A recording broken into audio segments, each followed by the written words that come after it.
व्यक्त करून अभंगात प्रवेश करूया। खरं तर असं म्हटलंय, श्राद्ध म्हणजे काय, श्राद्धाचे प्रकार किती, श्राद्ध कोणी कोणाचं करावं, कोणाला अधिकार आहे करण्याचा, श्राद्धाला काही परंपरा आहे का, आणि श्राद्ध केलंच पाहिजे का? तर सगळ्याला आपल्याकडे पुरावे आहेत। श्राद्ध म्हणजे काय, तर आपल्या वाडवडिलांच्या, आपल्या पितराच्या उद्देशाने आपण जे काही दान करतो श्रद्धेने, त्याला काय म्हणतात, श्राद्ध म्हणतात। ब्रह्मपुराण सांगते, देशे कालेचे पात्रेच श्रद्धया विधिनाच यत पितृनुद्दिश्य विप्रेभ्यो दत्ते श्राद्ध मुदाहृतम, किंवा माऊली म्हणतात, गुरुगोत्राग्नी पूजी अवसरी भजे द्विजी निमित्तादिकी यजे पितरोद्देशे। या ठिकाणी जे आता दान होणार आहे, कीर्तन चालू आहे, हे कोणतं दान आहे, ज्ञानदान। कीर्तन झाल्यानंतर अन्नदान, काही काही वार करायला द्रव्यदान सुद्धा होणार आहे। त्यांची इच्छा असेल तर होईल, परंतु त्याचबरोबर भूमिदान, गोदान, रक्तदान, पिंडदान, अशा दानाच्या क्रिया आहेत।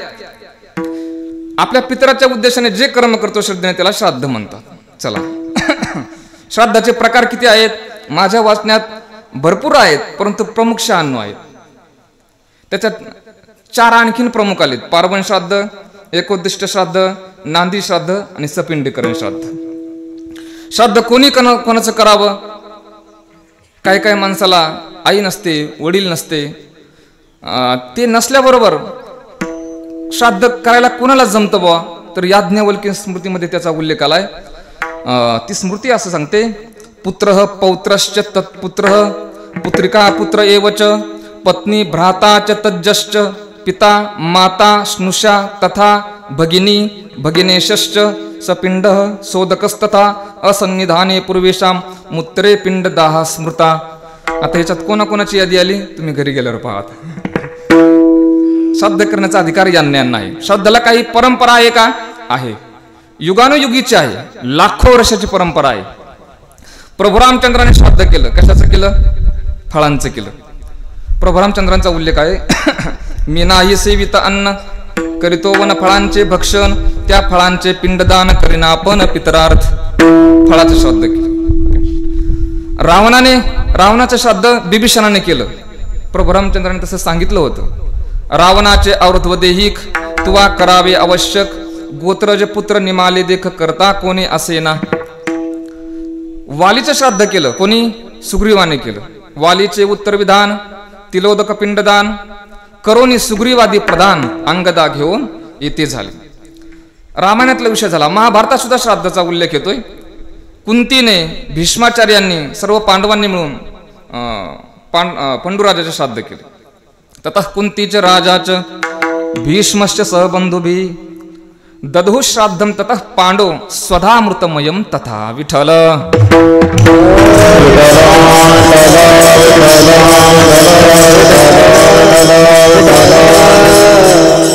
शेवटचा मुद्दा आहे, आपण श्राद्ध केलंच पाहिजे का, तर श्राद्ध केलं पाहिजे। कारण गीता सांगते, यद्यदाचरति श्रेष्ठस तत्तदेवे तरोजनः सयत प्रमाणम कृते लोकस्तदनुवर्तते। माऊली म्हणतात ना, येथ वडील जे जे करीती तया नाम धर्म ठेविती त्याची अनुष्ठिती सामान्य सकळ। श्राद्ध केलं पाहिजे असं म्हटलं जातंय। उपकारासाठी केल्या जातं त्याला दान म्हणू नये, आणि दिल्याने जे संपून जातं त्याला ज्ञान म्हणू नये। पाण्यामध्ये बुडविते तिला नाव म्हणू नये, आणि आदर्शाला विसरते त्याला गाव म्हणू नये। पाप दाखवी मनाला त्याला नेत्र म्हणू नये, आणि आईबाप जो विसरतो त्याला पुत्र म्हणू नये। मग काय म्हणायचं, आमचे एक जुने महाराज सांगायचे, ते मला सांगा वाटत नाही। पूच्या जागे फक्त कु लावा, बाकी काही नाही। श्राद्ध केलं पाहिजे। श्राद्ध करणं याचा दुसरा एक उद्देश मी असा ऐकलाय, की आपण कायम आपल्या स्मरणात मृत्यूला ठेवावं। मृत्यू चांगली गोष्ट आहे असं म्हटलंय, ही एक ईश्वरी देणगी आहे। मृत्यू म्हणजे घडी घडी काळ वाटयाची पाय, अजून किती आहे पुढचं चरण, हाचे अनुताप घेऊन सावध। काहीतरी बोध करी म्हणा। मृत्यूच्या बाबतीत आपण काय असलं पाहिजे, सावध असलं पाहिजे। किती सावध असलं पाहिजे, जर मृत्यूच्या बाबतीत आपण सावध असलो तर मग आपल्याकडून काही वाईट क्रिया घडत नाही. विठ्ठल.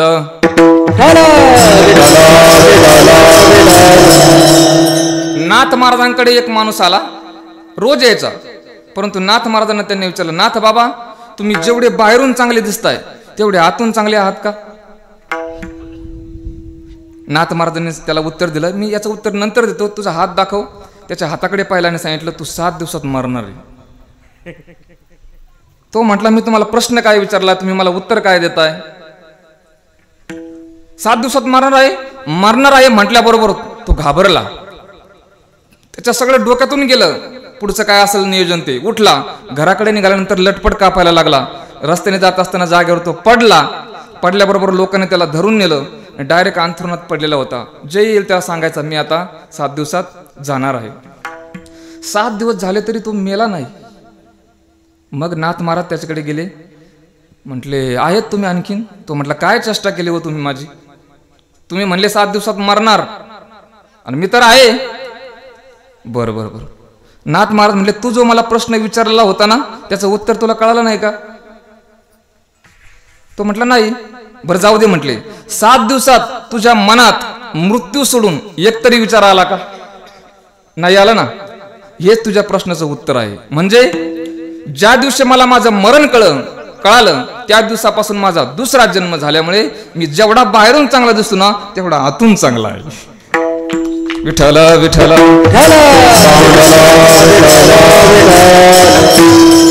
चला, आपण हे श्राद्ध विधी केले पाहिजे, दशक्रिया विधी असेल, हे आपल्या पाठीमागच्या पिढ्यांना कळालं पाहिजे. चला, आपण आईच्या ऋणातून मुक्त होण्याकरता हे श्राद्ध करतोय. त्या निमित्ताने आपण अभंग निवडलाय, लेकुराचे हित. खरं तर या जगात जीवन जगत असताना आपलं जर कल्याण व्हावं, हित व्हावं असं वाटत असेल तर काही काही गोष्टी अत्यंत महत्वाच्या आहेत. त्यातली पहिली गोष्ट आहे, आपल्या जीवनात वस्तू चांगल्या असल्या पाहिजेत. दुसरी गोष्ट आहे, आपण ज्या भूमीत राहतो ती भूमी चांगली असली पाहिजे. तिसरी गोष्ट आहे, आपल्या जीवनात ही ग्रंथ संपदा चांगली असली पाहिजे. आणि चौथी गोष्ट आहे, आपल्या जीवनात चांगल्या संतांची संगती घडली पाहिजे. विठ्ठल. महाभारतात एक कथा आली. एक साधू होता, फक्कड साधू होता. एका जंगलात राहायचा आणि नदीला रोज स्नान करण्याकरता जायचा. जात असताना काय झालं, एक राजा त्या जंगलातून चालला होता. त्याच्याकडे सोन्याची तलवार होती. त्याने असा विचार केला, काही दिवसांनी आपण परत येणार आहोत. साधू आहे, चांगला आहे, पूर्वीचा होता म्हणून चांगली गोष्ट आहे. त्याने विनंती केली, महाराजजी, एवढी माझी तलवार तुमच्याजवळ राहू देता का? त्याने विनंती केली, अरे मी झोपडीत राहणारा, जंगलात राहणारा, माझ्याजवळ कशाला? परत सोन्याची आहे. तो म्हटला, नाही नाही, राहू द्या एवढी. परत लवकर येणार आहे, फक्त एवढी राहू द्या. नाविलाज झाला, त्याने ती तलवार ठेवली. ठेवल्यानंतर ज्यावेळेस सकाळी उठला, स्नानाला जायचा तो गंगेला. त्याने विचार केला, आपण जर स्नानाला गेलो, आपल्या झोपडीला कोणी राखण नाही, हिला काही कुलूप वगैरे काही नाही, जर तलवार नेली तर मग काय करायचं? म्हणून तो काय झालं, तलवार घेऊन ती स्नानाला सोबत गेला. गेल्यानंतर दुसऱ्या दिवशी पुन्हा तोच दिनक्रम, परंतु दुसऱ्या दिवशी जाताना त्याने ती तलवार अशी फिरवून पाहिली. त्याला बरं वाटलं आणि टोकदार दिसली, म्हणून त्याने जाताना एक छोटंसं कोवळ झाड होतं, त्याला मारली. ते झाड तुटलं.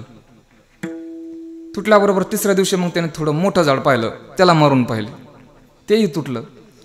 दिवसेंदिवस तो झाडे तोडतच गेला. नंतर झाडे तोडायचे बंद केलं आणि जो माणसं आहे ना, तो त्या माणसाला मारायला लागला. लोक हो महाभारत सांगताय, होता साधू परंतु बनला डाकू. कशामुळे? वस्तूमुळे. म्हणून जीवनात आपण वस्तू चांगल्या ठेवल्या पाहिजे. दुसरी गोष्ट आहे, आपण ज्या भूमीत राहतोय ती भूमी चांगली असली पाहिजे. विठ्ठल.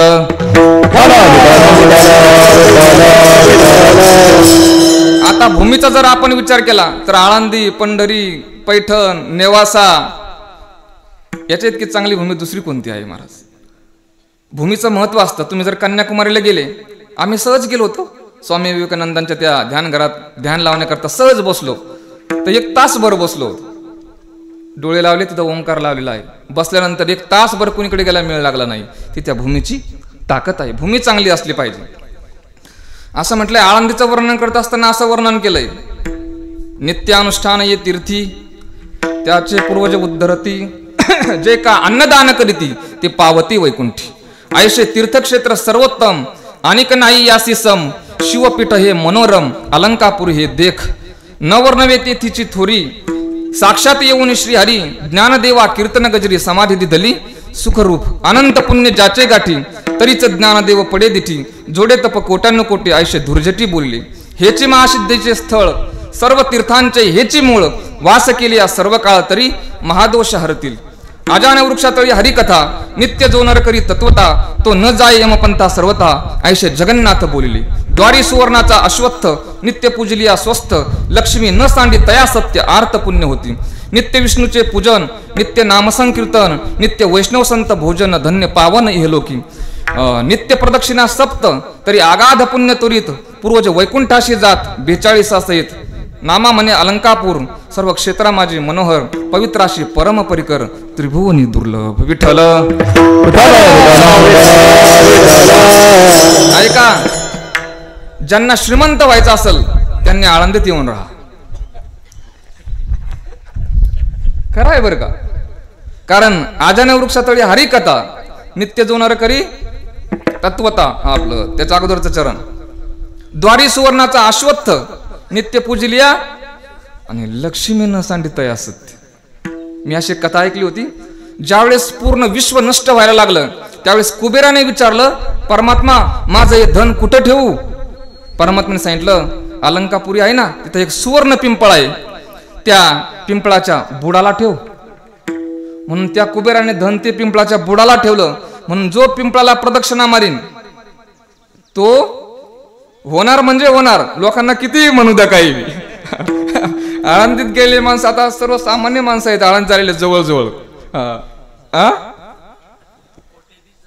कोट्याधीश झाले हे का हा दमान. अरे बाबा अरे आता मला अंदाज नाही हो तुमचा.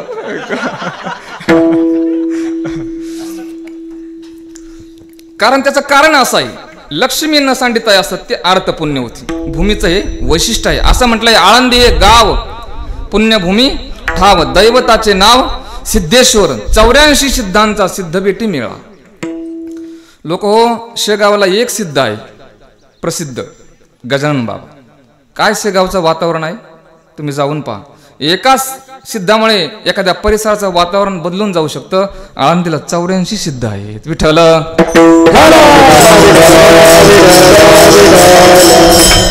ऐका, पाठीमागे मी पाठ केले होते 84 सिद्धांची नावं. तुम्ही ऐकली नसतील कधी.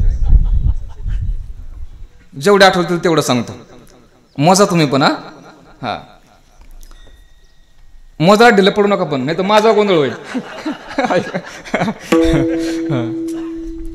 लुईपा लिलापा विरूपा डोंबिपा शबरपा सरहपा कंकनपा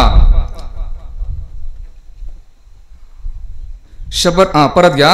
लुईपा लिलापा विरूपा डोंबिपा कंकन शबरपा सरहपा कंकालिपा मीनपा गोरक्षपा चौरंगीपा विनापा शांतिपा तंतिपा चमाडीपा खड्गपा नागार्जुन कनहपा कर्णरिपा थगनपा नारोपा शालिपा तिलोपा छत्रपा भद्रपा धोकंदीपा अजोगीपा कालपा धोंबिपा तंधेपा कुकुरीपा कुचिपा धर्मपा कंकनपा कमरिपा डेंगीपा भदेपा महिपा अचिंतिपा भलहपा नलिनपा भुसुकुपा इंद्रभूती मेकोपा कुठालिपा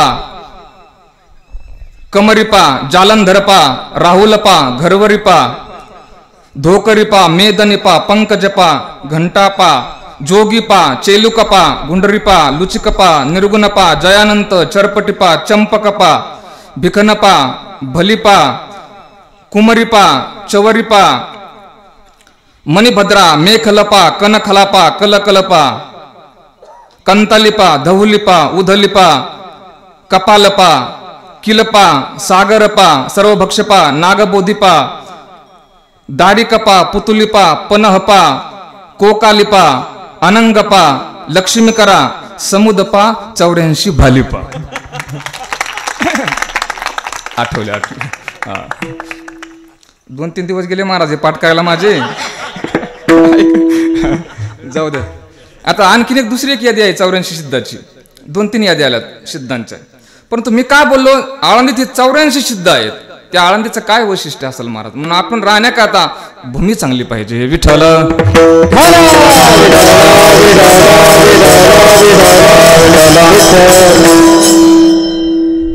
वस्तू चांगल्या असल्या पाहिजे, भूमी चांगली असली पाहिजे, ग्रंथ चांगले असले पाहिजे.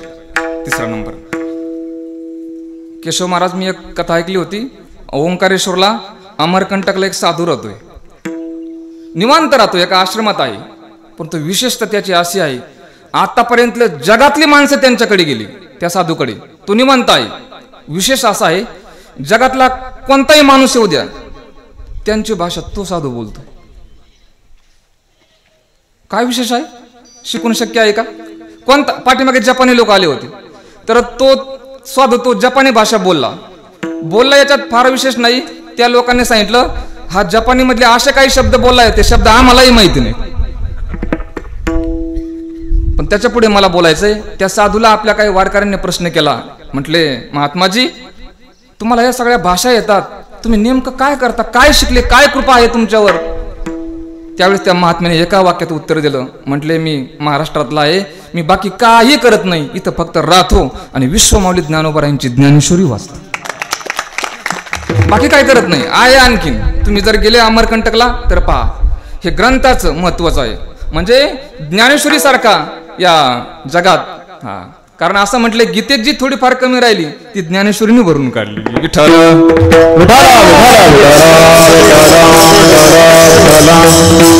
आमचे कोणतरी एक महाराज म्हणतात ना, ज्यांच्या घरात आहे ज्ञानेश्वरी गाथा त्यांच्या चरणी ठेवावा, आणि ज्यांच्या घरात नाही ज्ञानेश्वरी गाथा त्यांच्या कमरात घालाव्या 2. हे तुम्हीच म्हणा आता. चला, ग्रंथ चांगले असले पाहिजे. ज्ञानेश्वरीचा आणखीन एक भाव सांगतो आपल्याला. ज्या वेळेस अमेरिकेने कॅम्प्युटर बनवलं, ते बनवल्यानंतर भारताने त्याची मागणी केली की आम्हाला 10 कॅम्प्युटर द्या. त्यावेळेस अमेरिकेने कॅम्प्युटर तर दिलेच नाही, परंतु एक टोमणा मारला भारताला. काय, इतक्या मागास देशाला कॅम्प्युटरची काय गरज पडली? त्यावेळेस पंतप्रधान राजीव गांधी होते. त्यांना अत्यंत वाईट वाटलं, रूम बंद केली आणि खूप रडले. 100 कोटीच्या आसपास लोकसंख्या होती म्हणे त्यावेळेस, 14 कोटीच्या आसपास अमेरिकेची होती.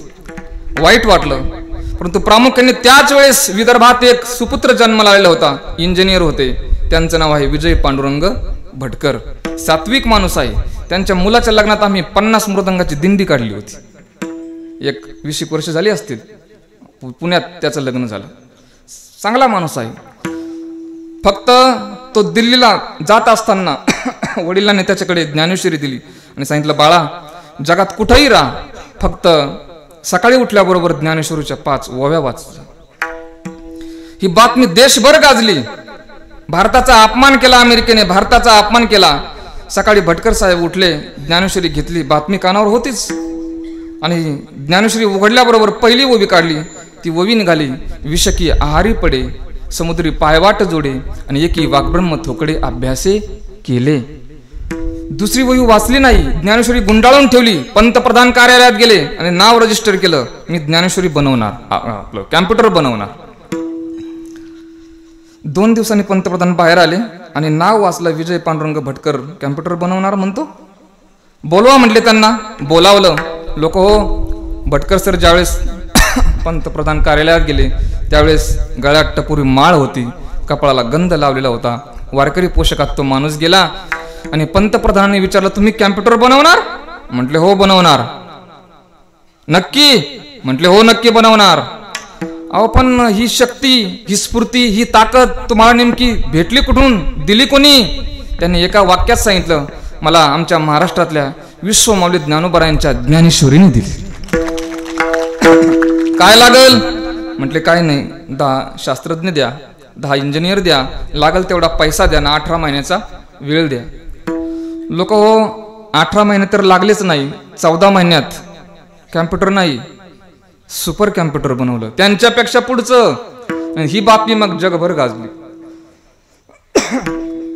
पंतप्रधानांनी त्यांचा सत्कार ठेवला आणि ठेवल्यानंतर फार मोठा हार आणला होता, तो भटकर सरांच्या गळ्यात घालणार, तेवढ्यात सरांनी तो हार असा वरच्या वरती धरला आणि जवळ पिशवी आणली होती, त्या पिशवीत घातला.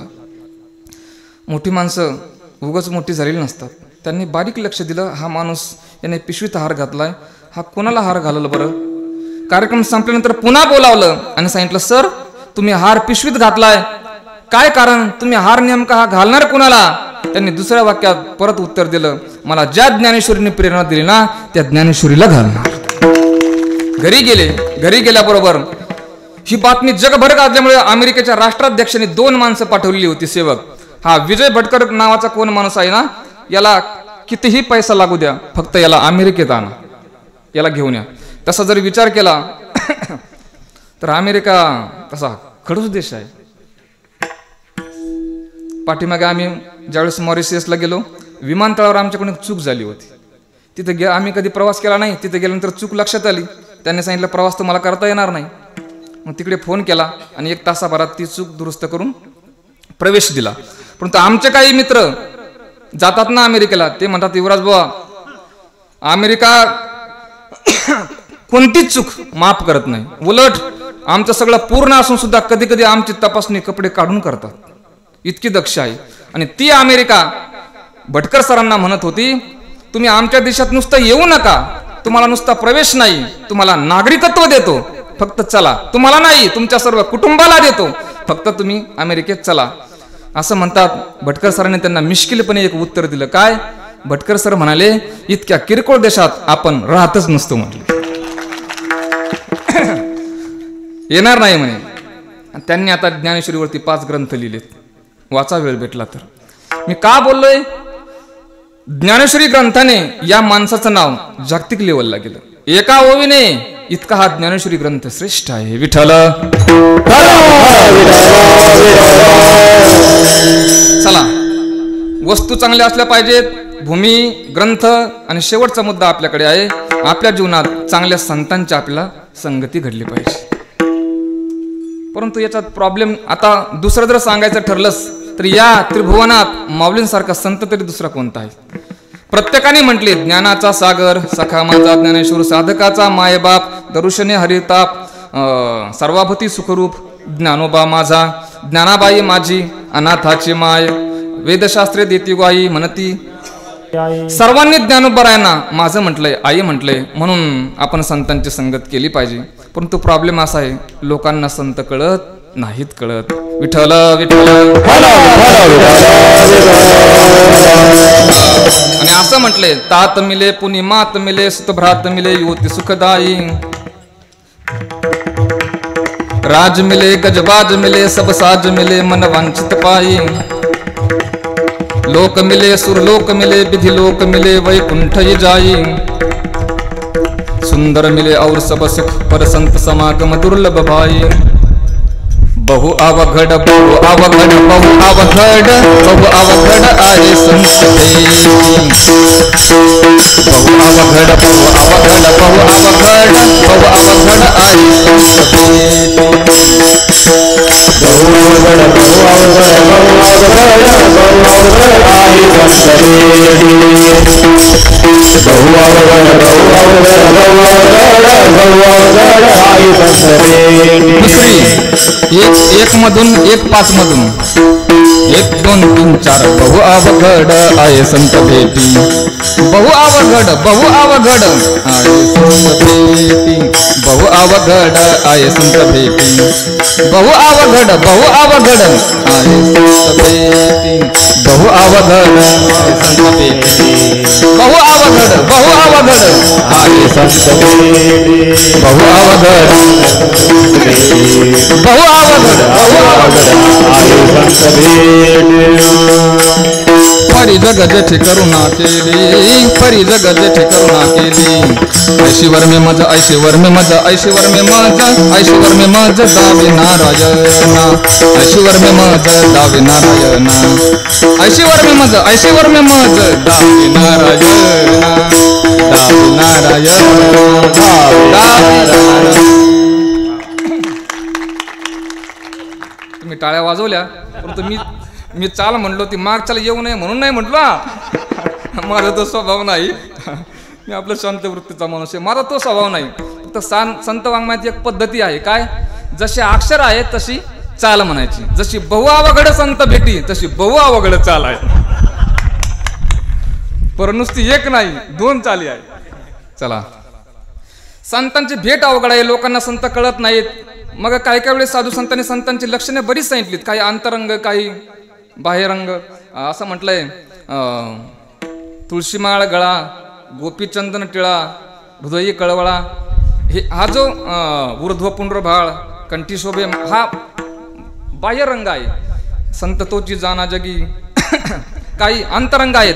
तरी सुद्धा काही काही लोकांना संत कळत नाहीत.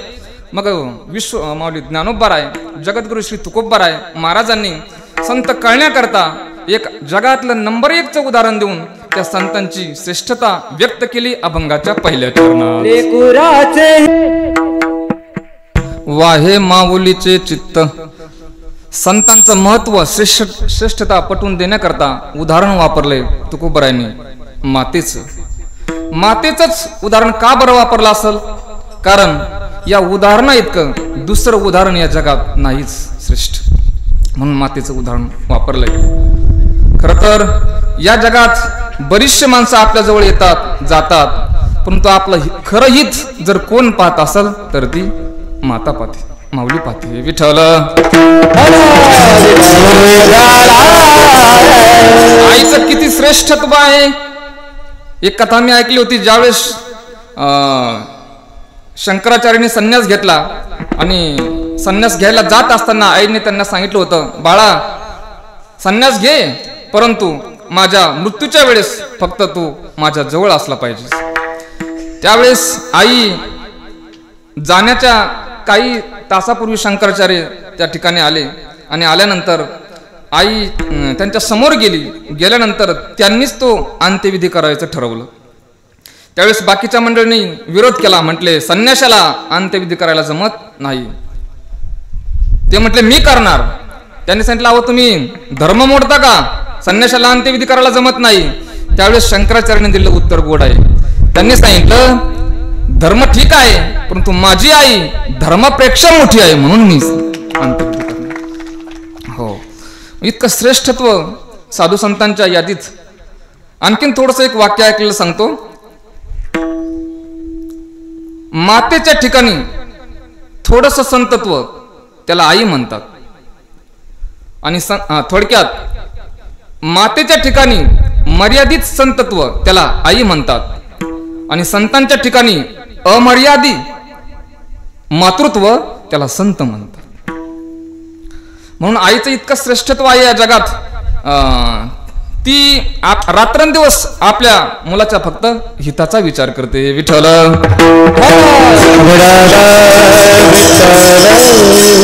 एक उदाहरण ऐकलं होतं. उत्तर प्रदेशमध्ये घडलेली घटना आहे. काल्पनिक नाही, कादंबरी नाही, घडलेली घटना आहे. एक ब्राह्मण पती पत्नी होते. त्या बाईला दिवस गेले आणि गेल्यानंतर 4-8 दिवसाचा काहीतरी तो कालावधी राहिल्यानंतर त्या ब्राह्मणाला परगावावरून बोलवून आलं पूजेकरता. त्यावेळेस त्याने पत्नीला विचारलं, का ग तू तर आता या अवस्थेत आहेस, मी कसं जाऊ ग? त्यावेळेस तिने विचार केला, हो जा, काय अडचण नाही, जा, देव आहे ना आपल्याला, जा. तो गेल्यानंतर एक 15-16 वर्षाची मुलगी घरी होती आणि याची ती पत्नी होती. तो गेला आणि प्रसंग असा घडला, दुसऱ्याच दिवशी त्या बाईला कळा यायला लागल्या म्हणे. त्या बाईने त्या मुलीला, तिची ननंद होती म्हणे, तिला विनंती केली, बाई ग बाहेर कोणीतरी आहे का पहा बरं, मला खूप त्रास होतोय. ती मुलगी गेली बाहेर. दुपारची वेळ होती. जुना काळ असल्यामुळे घरी कोणी नव्हतं. तिनं येऊन परत सांगितलं, वहिनी गावात कोणी नाही. बरं बरं बरं. तिला जास्त त्रास व्हायला लागला.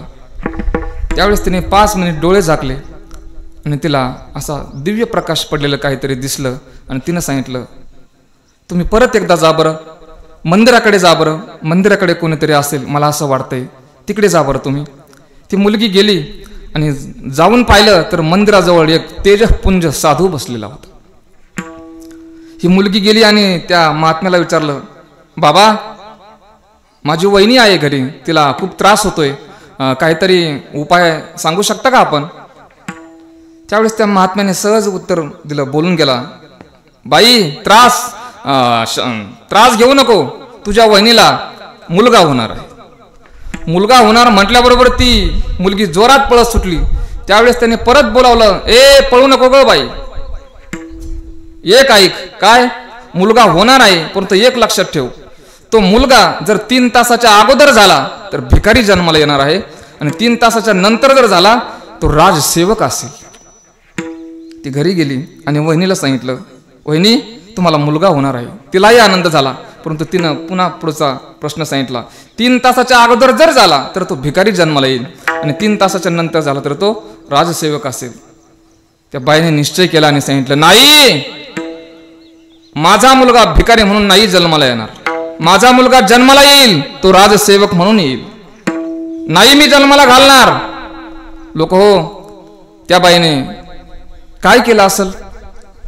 त्या बाईने शीर्षासन लावलं, म्हणजे खाली डोकं आणि वरती पाय, असं म्हणतात. शीर्षासनाचा नियम आहे की 5 मिनिटं जास्तीत जास्त तो माणूस करू शकतो, 6व्या मिनिटाला त्याच्या नाकातून रक्त येऊ शकतं म्हणे. परंतु त्या बाईने जवळजवळ म्हणे 3 तास शीर्षासन लावलं आणि नंतर त्या मुलाला जन्म दिला. मी ही कथा का बरं आपल्या समोर सांगितली? म्हणजे ही आई जी असते ती मरणांत यातना भोगते, परंतु हीच फक्त आणि फक्त मुलाचंच पाहते. 3 तासानंतर जो मुलगा जन्माला आला त्याचं नाव आहे म्हणे अकबर बिरबल, चतुर बिरबल, अशी त्याची कथा आहे. म्हणजे लेकुराचे हित वाहे माऊलीचे चित्त विठ्ठल.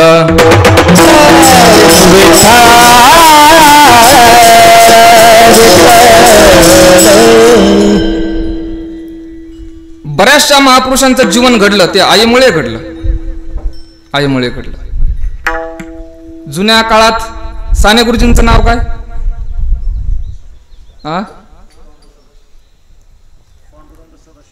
पांडुरंग सदाशिव साने. शिक्षक आहात का आपण? बरोबर, काय अडचण नाही. ते मुळातले कोकणातले, परंतु जुन्या काळात अशी ती सारवलेली घरं असायची आणि त्याच्यात स्नान करता असायचं एका कोपऱ्यात. इकडे तुराटे म्हणतात का? तुराटे म्हणतात ना. ते स्नान करता असायचं, त्याला काय म्हणतात? आंघोळ करण्याकरता नानी. आणि बाथरूम आता आहे हो. बाथरूम आता झालं. मोरी. मोरी. आता मोरी म्हणायची चोरी झाली, पण मोरी. साने गुरुजीने स्नान केलं म्हणे. मी का बोलतोय? आईच्या एका वाक्यावर साने गुरुजी घडले. साने गुरुजीने स्नान केलं आणि ज्यावेळेस बाहेर यायला निघाले त्यावेळेस तो पाय खाली ठेवला, सारवलेलं घर होतं, त्या पायाला घाण लागली. घाण लागल्याबरोबर परत साने गुरुजी मोरीत गेले, पाय धुतला, परत बाहेर यायला लागलेले, परत पाय भरला. असं 4-2 वेळेला झालं. आणि झाल्यानंतर आईने आवाज दिला, श्याम बाहेर ये. साने गुरुजी म्हणाले, आई मी नाही येणार बाहेर. काय झालं? अगं पायाला घाण लागते माझे, नाही येणार. त्यांच्याकडे टॉवेल सुद्धा नव्हता म्हणे. आई आली, पदर आथरला, साने गुरुजींनी त्याच्यावर पाय ठेवला आणि कोरड्या जागेवरती येऊन बसले. बसल्याबरोबर ते ब्राह्मण शरीर, ते लाल चुटूक तळवे होते, पाहिले आणि आनंद झाला. आणि आतून मोठ्याने ओरडले, आई पायाला घाण लागली नाही, पायाला घाण लागली नाही, पायाला माझ्या घाण लागली नाही. त्यावेळेस आतून आईने एक जे वाक्य उच्चारलं त्याच्यावर साने गुरुजींचं जीवन घडलं. ते वाक्य असं होतं, आई म्हणाली, बाळा पायाला घाण लागली नाही म्हणून जसा आनंदित झालास ना, तसं जीवनभर कधीही मनाला घाण लागू देऊ नको. नंतर आई वारली. साने गुरुजी उदास झाले, कोकणात पुण्यात राहायला आले. आणि पुण्यात राहायला आल्यानंतर गांधीवादाकडे झुकले. गांधीजींचं काम करायचे, पण जेवायची व्यवस्था नव्हती. त्याच वेळेस सावरकर तिथे राहत होते. सावरकरांचं आणि गांधीजीचं कट्टर. परंतु सावरकरांकडे गेले आणि सांगितलं, अहो माझी जेवणाची व्यवस्था नाही हो. सावरकर म्हटले, मी लावतो ना जेवणाची व्यवस्था. सावरकरांनी त्यांची व्यवस्था लावली. सोमवारी एक घर, मंगळवारी, बुधवारी, गुरुवारी, शुक्रवारी, शनिवार, रविवारी एक कोल्हापूरचं कुटुंब होतं म्हणे. त्यांच्याकडे व्यवस्था लावली आणि दिवसभर काम उरकून ज्यावेळेस जेवणाकरता गेले ना, त्यावेळेस पाहिलं तर शनिवारी त्या घराला कुलूप लावलेलं होतं. काय करायचं? गेले घरी, गेले उपवाशी झोपले. झोपल्यानंतर दुसऱ्या दिवशी पुन्हा गेले तर दुसऱ्या दिवशी कुलूप लावलेलं होतं. काही कामानिमित्त ते कुटुंब गेलेलं होतं. भूक अत्यंत लागली होती. काय करावं? असं म्हणतात बुवा की तरुणपणात, बालपणात आपली ताकद पायात असते. म्हणून लहान लहान लेकरं किती उड्या मारल्या नाही यांनी, त्यांना काही होत नाही. तरुणपणात तीच ताकद पोटात येते. किती कमी जास्त जरी झालं खाण्यात तरी एवढा काही, याचा अर्थ तुम्ही जास्त खा असं नाही असा गैरअर्थ करू नका. आमच्या लोकांनी काय काही बाबतीत कळस केला त्यातले आहे की. आपला एक मित्र आहे, आता मीडिया समोर मला बोलता येण्याचं नाव सांगितलं असतं तुम्हाला मी. अहो अर्धी बकेट चक्का खाल्ला त्याने. बरं खात असताना ते असे बोटाने नव्हते खात, असं जेसीबीत लावलं होतं असं. तरुणपणात ताकद ही पोटात येते आणि म्हातारपणात तीच ताकद तोंडात येते. त्याच्यामुळे म्हातारी माणसं किती जरी बोलली ना, बडबड केली तर त्यांना रागवू नका, त्यांना काही होत नाही. साने गुरुजींना भूक लागली, काय केलं पाहिजे? तिथं एक डेक्कनला कृष्ण मंदिर आहे म्हणे, तिथे गेले आणि बसले. एक श्रीमंत माणूस आला, त्याने पैसे टाकले. साने गुरुजीने ते पैसे पाहिले, बाहेर खारे फुटाने शेंगदाण्यावाला होता. विचार केला, पैसे आहेत, बाहेर खायलाही वस्तू आहेत, काय करावं बरं? परंतु ज्यावेळेस परमात्म्याच्या चेहऱ्याकडे पाहिलं त्यावेळेस आईची आठवण झाली म्हणे. आणि आईला परमात्म्याला विनंती केली, परमात्मा माझी आई वारली परंतु ती इतकी पुण्यवान होती की तिला जागा तुझ्या चरणाजवळ आहे म्हणजे आहे. परंतु परमात्मा फक्त एक लक्षात ठेव, माझ्या आईला निरोप दे. काय? हा श्याम तुझा मुलगा आहे. एका पैशामुळेच काय, कोट्यावधी जरी रुपये इथे समोर पडले तरी तुझा श्याम हा मनाला कधीच घाण लागू देणार नाही. उठले, रडत गेले आणि उपवाशी जाऊन झोपले. मी का बोललो? आईच्या एका वाक्यावर साने गुरुजींचं जीवन घडलं. विठ्ठल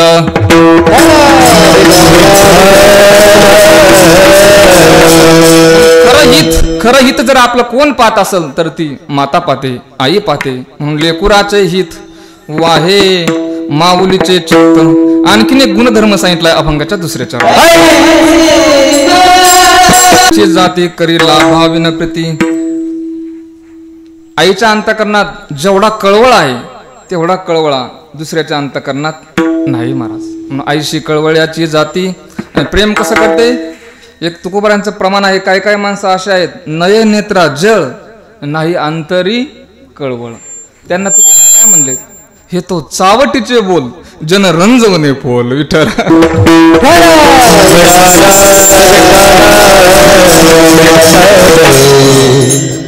हा उपदेश खरं खरा अभंग वाचल्यानंतर लक्षात येतं, हा उपदेश कुणाला असेल भो? जे लोकांचे रंजवणूक करतात आणि आंतरी परमात्म्याशी काहीच कळवला नाही त्यांना चावट म्हटलंय भो. चला, तो हे चावटीचे बोल जनरंजवणे. तुकोबाराचा एक अभंग आहे. तुकोबाराने त्या सगळ्याची निंदा केली. कपट काही एक नेने भुलवा वयाचे लोक, तुमचे करीतो कीर्तन गातो उत्तम ते गुण. दावून येणे जडीबुटी चमत्कार उठाउठी. नाही शिष्य शाखा सांगो आयाचित लोका. नव्हे मठपती नाही चाहुराची वृत्ती. हे चाहुराची वृत्ती मला शब्दच कळत नव्हता. तुम्हाला माहिती आहे कोणाला याच्यातलं चाहूर? तर मी आमच्या महाराजांना विचारलं, मठपत्यांची चाहुराची वृत्ती म्हणजे काय? ते म्हणले ते कीर्तना जरी उभे राहिले तरी न्याळीत राहतात. आता याच्यातलं कोण आपल्या गळाला माफ करा असेल कोणी तर माफ करा. तर मग त्यांनी त्याला एक उदाहरण सांगितलं. तू चला, वेळ नाही. पुढे काय म्हटलंय? मी नाही हलवित माळ भोवते मिळवणे गाबाळ. म्हणजे काय काय जप करताना दिसतात परंतु अंतरी वेगळं राहतं. तुकोबारा शेवटच्या चरणात म्हणतात, 13 चरणाचा अभंग आहे. तुकोबारा म्हणतात, मी काहीच नाही, मी पुराणिक सुद्धा नाही, कीर्तन सुद्धा करत नाही. काय काय कीर्तनही करतात परंतु कीर्तनात लक्ष नसतं. कीर्तन झाल्यावर जे आहे त्याच्याकडे लक्ष असतं. आहे ना? तुकोबारा म्हणतात, मी तसा नाही, नोहे त्यांच्या आईसा आणि तुका निरयवासी पिसा. विठ्ठल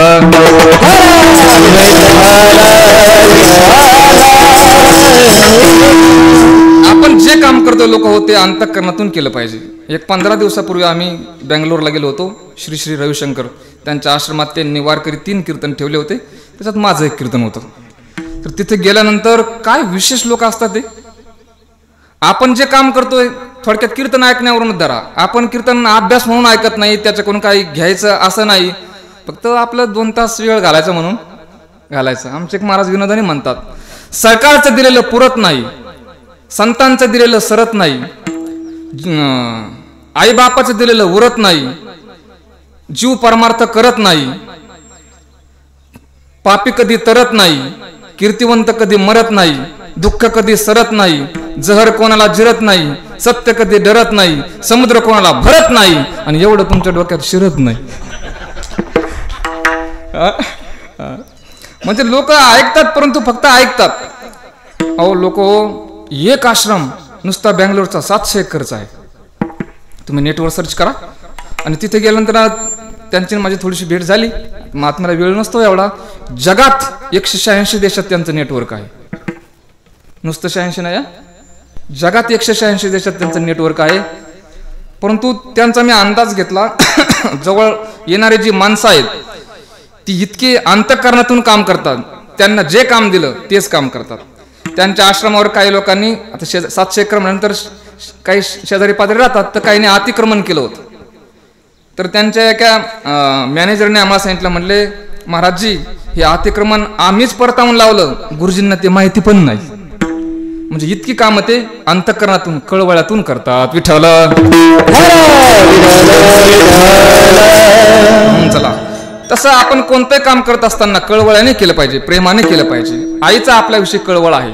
आईशी कळवळ्याची जाती करी लाभा विनप्रीती, असं एक मी उदाहरण ऐकलं. बहुतेक मिसळ महाराजांनी सांगितलेलं आहे की आई जिवंत आहे तोपर्यंत तर प्रेम करतेस, परंतु मेल्यानंतर सुद्धा आईचं प्रेम राहत. एक जोडपण नवरा बायको चालले होते म्हणे. रात्रीचा टाइम होता, 12 वाजले असतील. धो धो धो धो असा पाऊस पडत होता आणि दोघच नवरा बायको होते. आणि गाडी वेगात असताना त्या मालकाने जागेवर ब्रेक दाबलं, गाडी उभी केली. पत्नीने विचारलं, का हो गाडी उभी केली? तो म्हटला, समोर बघ. तर एक बाई आली होती म्हणे आणि ती मोठ्याने ओरडत होती, थांबा थांबा, गाडी थांबवा, गाडी थांबवा. त्या बाईने त्याला सांगितलं, हो थांबू नका, रात्रीची वेळ आहे, पाऊस पडतोय, थांबू नका गाडी.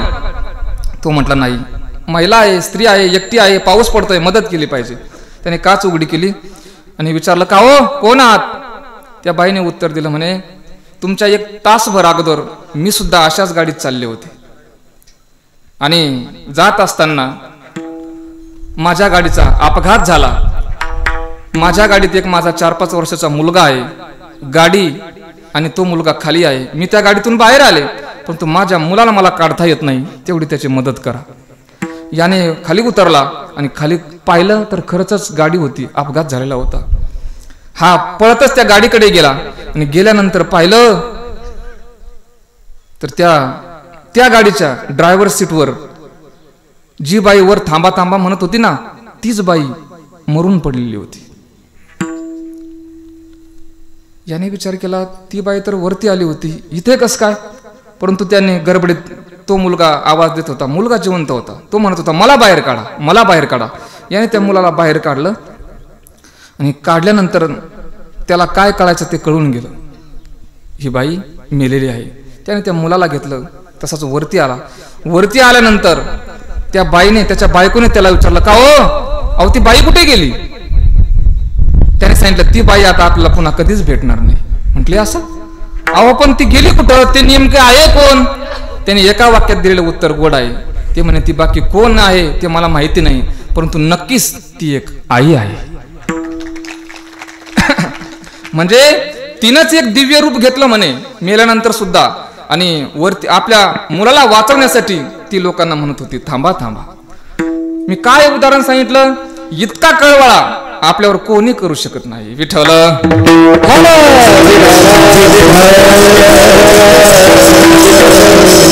आणि आई प्रेम करत असताना तिचा त्या कोणता हेतू नसतो, निष्काम प्रेम असतं. करीला भाविन प्रीती करीला भाविन करीला भाविन प्रीती करीला भाविन ऐशी कळवळ्याची जाती करीला भाविन प्रीती ऐशी कळवळ्याची जाती करीला भाविन प्रीती ऐशी कळवळ्याची जाती करीला भाविन प्रीती ऐशी कळवळ्याची जाती करीला भाविन करीला भाविन ऐशी कळवळ्याची जाती करीला करीला ऐशी कळवळ्याची जाती करीला भाविन करीला भाविन प्रीती करीला भाविन ऐशी कळवळ्याची जाती करीला भाविन प्रीती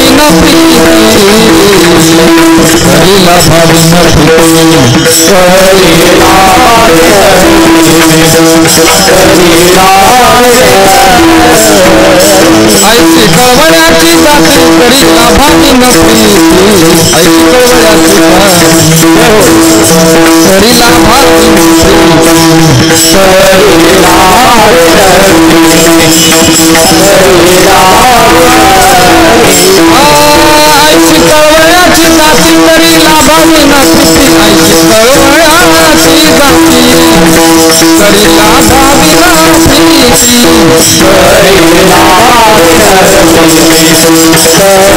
भाविन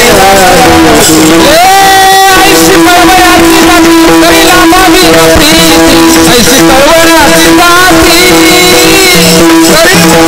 भाविन प्रीती ऐशी कळवळ्याची जाती करीला भाविन प्रीती ऐशी कळवळ्याची जाती करीला भाविन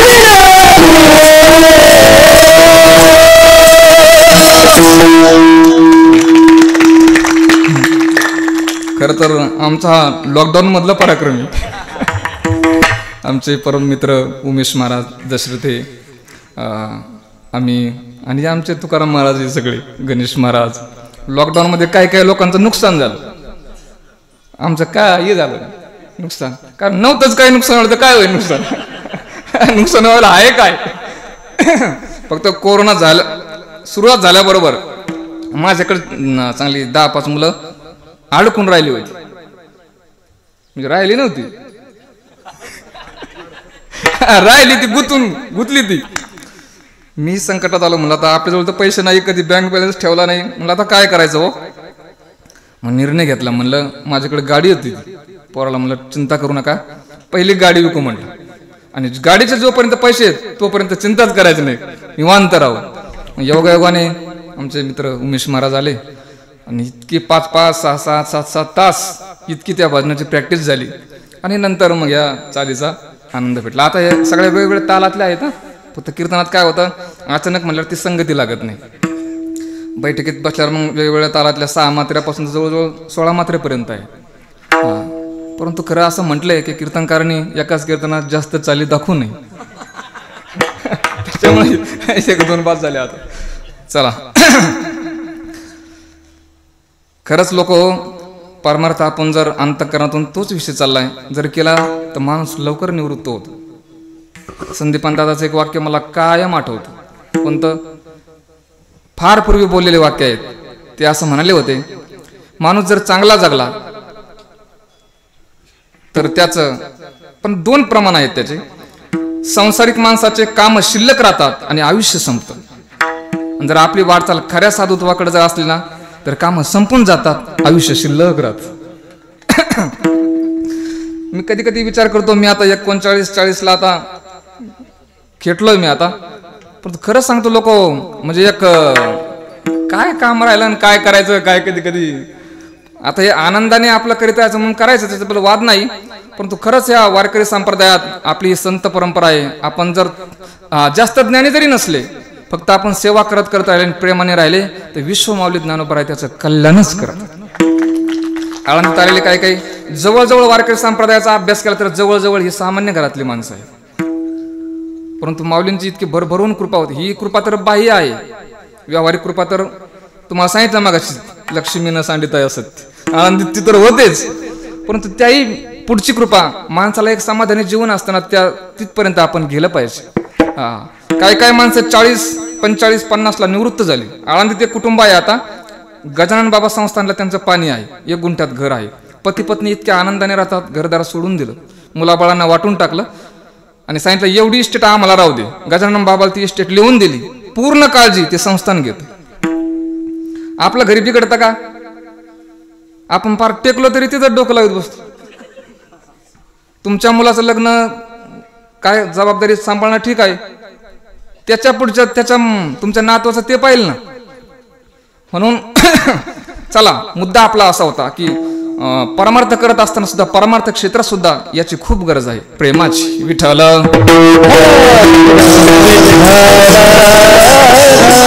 वयाची जाती करी लाभाविन प्रीती.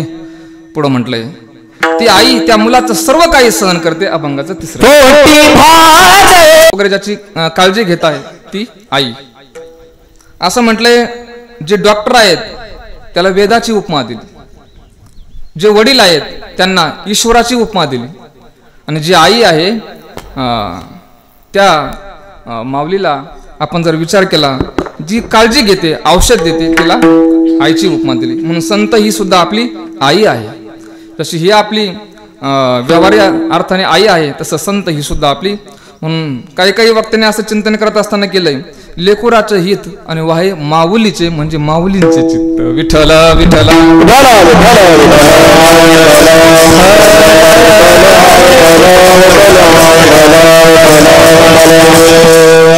झालं आपलं कीर्तन. फक्त आपण एक लक्षात ठेवा, ती आपली माऊली आहेच, परंतु आपण तिचं लेकरू झालं पाहिजे.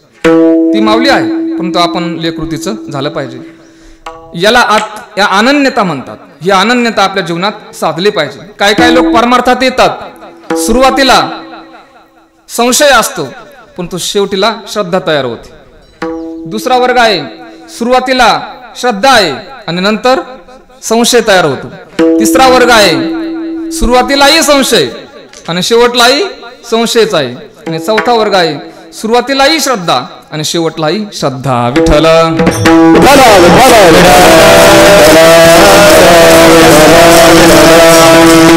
पहिला वर्ग आहे सुरुवातीला संशय आणि नंतर श्रद्धा. अर्जुन, श्रीमद भगवद्गीतेत अर्जुनाने भरपूर प्रश्न विचारले आणि शेवटला तो म्हणतोय नष्टो मोह स्मृतिर्लब्धा तत्प्रसादान मया च्युत स्थितोस्मी गत संदेह करिसे वचनम तव. दुसरा वर्ग आहे सुरुवातीला श्रद्धा आणि नंतर संशय. आपल्या संप्रदायात याची भरपूर उदाहरणं आहेत. गुरु शिष्य करत असताना काही अगोदर श्रद्धा असते परंतु नंतर संशय तयार होतो. चला, उत्तर प्रदेशात घडलेली घटना आहे परंतु चला आता काय भरपूर मंडळी आहेत सुरुवातीला श्रद्धा. म्हणून मी काही मुलांना त्यांना येणाऱ्या माणसांना मी सांगत असतो, तुम्ही आमच्याकडे आल्या डायरेक्ट आमच्यावर श्रद्धा ठेवू नका. तुम्ही अगोदर आमच्याकडे सानिध्यात राहा 10-5 वर्ष. तुम्ही आमची खाजगी बैठक पहा कशी आहे, आमचं वागणं बोलणं कसं आहे, आणि 10-12 वर्ष झाल्यानंतर मग तुम्हाला जर वाटलं हा माणूस आपल्या मैत्रीच्या योग्यतेचा आहे तर मग या. कारण सुरुवातीला काही श्रद्धा असते परंतु नंतर श्रद्धा ठेवत असताना पण श्रद्धा चुकीच्या ठिकाणी जर गेली तर मग तिला तडा बसण्याची शक्यता आहे. चला, तिसरा वर्ग आहे सुरुवातीलाही संशय आणि शेवटलाही. परमार्थात असे काही माणसं पाहिले त्यांना सुरुवातीलाही संशयच होता आणि मरत असताना सुद्धा त्यांना विचारलं कसं काय चाललं, ते म्हणले काय सगळं असंच आहे सगळं. म्हणजे शेवटला सुद्धा काय आहे, संशयच आहे. परंतु शेवटचा वर्ग असा आहे त्याला असं म्हटलंय सुरुवातीलाही श्रद्धा आणि शेवटला सुद्धा श्रद्धा. तुकोबाराय वर्णन करत असताना म्हणतात संताची पायी हा माझा विश्वास आणि सर्व भावेदास झालो त्यांचा. महाराजांनी याच्यात एक गमक सांगितले. नाथ महाराजांनी, या जगात तुम्ही कोणाचंही ऐकू नका, पंडिताचा फक्त ऐका परंतु ऐकू नका. पंडिताच्या वचनात द्यावे अनुमोदन, हित नव्हे जाणतेने काही. शास्त्रीयाचे वचनी द्यावे अनुमोदन, हित नव्हे जाणतेने काही. वेदांताच्या वचना द्यावे अनुमोदन, हित नव्हे जाणतेने काही. पुराणिकाचे वचनी द्यावे अनुमोदन, हित नव्हे जाणतेने काही. संतांचे वचनी द्यावे अनुमोदन, एका जनार्दन हित तेने होय. संतांचा एका आपलं हित होईल. लेकुराचे हित ही माऊली सुद्धा आपली हित पाहते. विठ्ठल फक्त संतांकडे जात असताना विश्वासपूर्वक आपण संतांकडे गेलं पाहिजे. म्हणून असा विश्वास आपल्याकडे असू द्या.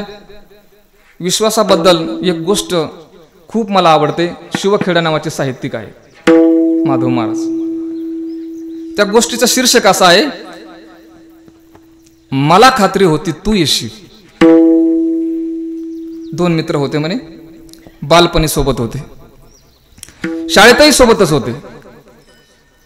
योगायोगाने मिलिटरीत भरती झाले. त्यांना कॅप्टन सुद्धा एकच मिळाला. आणि सीमेवर लढत असताना एकाचं नाव होतं हॅरी, एकाचं नाव होतं बिल. तो बिल थोडासा साईडला लढत होता. शत्रूची गोळी आली आणि त्या बिलला लागली. लागल्याबरोबर त्या बिलने आवाज दिला, हॅरी मला गोळी लागली रे, लवकर ये, मला गोळी लागली. त्यावेळेस त्या हॅरीने सरांना विचारलं, सर जाऊ का बरं? ते सर म्हणाले, अरे त्याच्या आवाजावरून असं वाटतंय तो जगणार नाही. जाताना तुला जर एखादी गोळी लागली तर आपल्या तुकडीत माणसं कमी आहेत, नको जाऊ. पुन्हा 4-2 मिनिटांनी आवाज आला, हॅरी लवकर ये रे. परत 10-5 मिनिटांनी आवाज आला आणि नंतर त्या हॅरीने सरांना सांगितलं, सर तुम्ही आता परवानगी द्या किंवा नका देऊ, मी जाणार म्हणजे जाणार. तो गेला, असा सरपटत गेला. त्यांनी त्या बिलच्या जवळ गेला. 10-5 सेकंद बिल जिवंत होता आणि तो मेला. त्याला ओढत सरांच्या जवळ आणलं. त्यावेळेस सरांना ते दृश्य पाहून राग आला. सर म्हणाले, तुला म्हटलं होतं ना हा वाचणार नाही, का गेला मग त्याच्याकडे? याद राख, अशी चूक पुन्हा जीवनात दुसऱ्यांदा झाली नाही पाहिजे. त्यावेळेस तो हॅरी म्हणतोय, सर मी चूक नाही केली, मी जे केलं ते बरोबर केलंय. म्हटले, काय बरोबर केलं? सर मी या बिलच्या जवळ ज्यावेळेस गेलो होतो ना, 10-5 सेकंद बिल जिवंत होता. त्याने एक वाक्य आनंदाने उच्चारला आणि तो मेला. त्याचं ते शेवटचं वाक्य होतं म्हणे, मला खात्री होती तू येशील. म्हणजे याला काय म्हणतात? विश्वास. तसं संतांवरती पण आपला विश्वास असू द्या. जर आपला विश्वास तेवढा असेल तर मग संत आपली जबाबदारी घेतात. तुका म्हणे, माझे तुम्हा संतावरी ओझे आहेत. ओझे घ्यायचं म्हणजे काय करायचं? काही माल घ्यायचा आणि संतांच्या डोक्यावर द्यायचा का? काही दगड वगैरे घ्यायचे आणि संतांच्या पाठीवर द्यायचे? ओझे म्हणजे ते ओझे नाही, माझ्या कल्याणाची हिताची जबाबदारी आता काय करा तुम्ही तुमच्यावरती घ्या. कारण कल्याण आपलं कशाने आहे? हित कशात आहे? देवाच्या प्राप्तीत. आणि ती प्राप्ती संतांच्या सेवेत होते, संतांच्या संगतीत होते. म्हणून हित ते करावे देवाचे चिंतन किंवा हरिप्राप्तीशी उपाय धरावे संतांचे ते. अशी जर आपण संतांच्या सहवासात राहून सेवा केली तर संत ती आपली काळजी घेतात, आपल्या हिताची जबाबदारी घेतात. म्हणून तुका म्हणे, माझे तुम्हा संतांवरी ओझे, ऐसी कळवळ्याची जाती करी लाभा विनप्रीती. विठ्ठल विठ्ठल.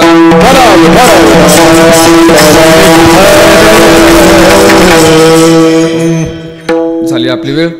खर तर या कुटुंबातून जी आमची ही माता माऊली गेलेली आहे, आम्ही आता 1-2 तास आलो, निघून जाणार आहोत.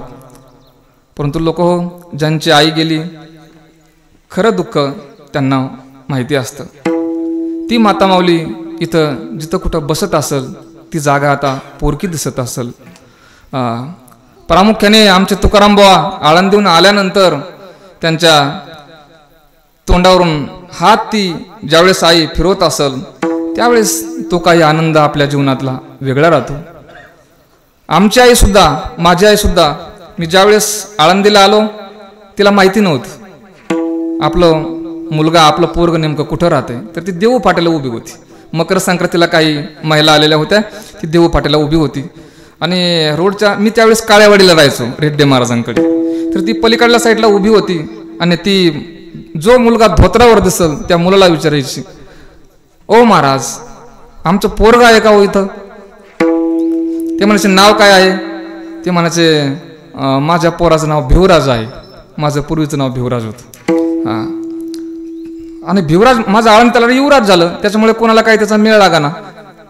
जय वाण द्यायला आलेली ती पलीकडे उभ्या राहायची आणि विचारायची, ओ महाराज, माझा मुलगा पाहिला का हो, माझं पोरग पाहिलं का हो?